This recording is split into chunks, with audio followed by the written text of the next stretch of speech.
I never had the good fortune to know Ravi Shankar personally or to hear him play in person, uh, but I'm struck by how much all of us actually know him and feel his presence, whether or not we're aware of it every day.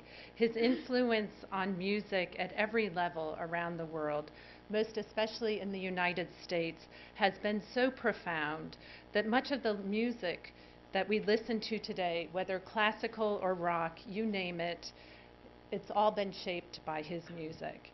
But his influence goes well beyond that. He was one of India's first cultural ambassadors at a time when Americans were opening their eyes to non-Western music, culture, and politics. We're lucky at the American Center to have preserved a substantial amount of archived material. In preparation for tonight's event, I pulled a lot of it together and took a look through it.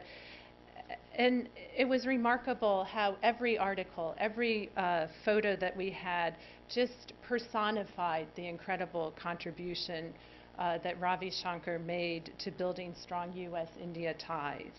And it's really underscored how appropriate it is today that the Indo-American Friendship Society honors his legendary figure. He really exemplified the exchange of ideas that takes place at all levels between India and the United States. He's a giant of the 20th century. He opened the door to Indian music and to India itself for millions of Westerners at a critical point in time.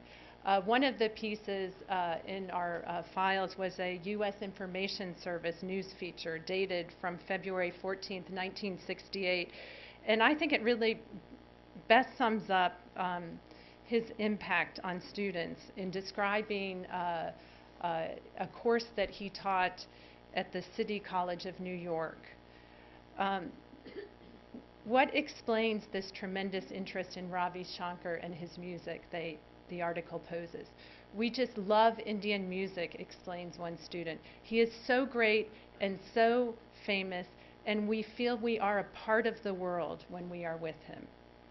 A university professor expresses his hope that this will lead to more courses focusing on non-Western music.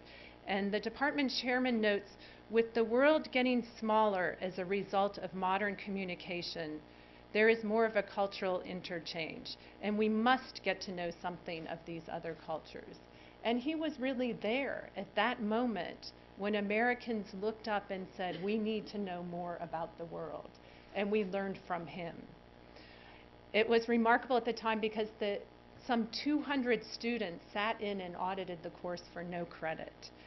And discussing why there was so much interest on the part of students, one of the professors said, they are fascinated by his personality, and this in turn makes them more open-minded. I mean, how many people can you really truly say do that and open people's eyes? And we're grateful that he came to our shores at this important moment in time and opened our eyes, not just to India, but to really the whole world.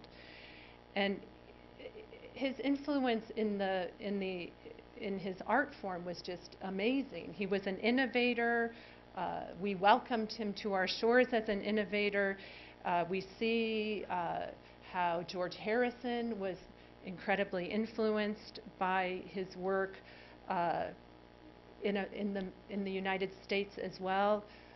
Jazz musician John Coltrane even named his son Ravi, and classical composer Philip Glass looked to him as a guru. In 1967, Billboard magazine named Ravi Shankar the Recording Artist of the Year and Musician of the Year, and cited him as the artist who at the time had had the greatest influence on the music of the Western world.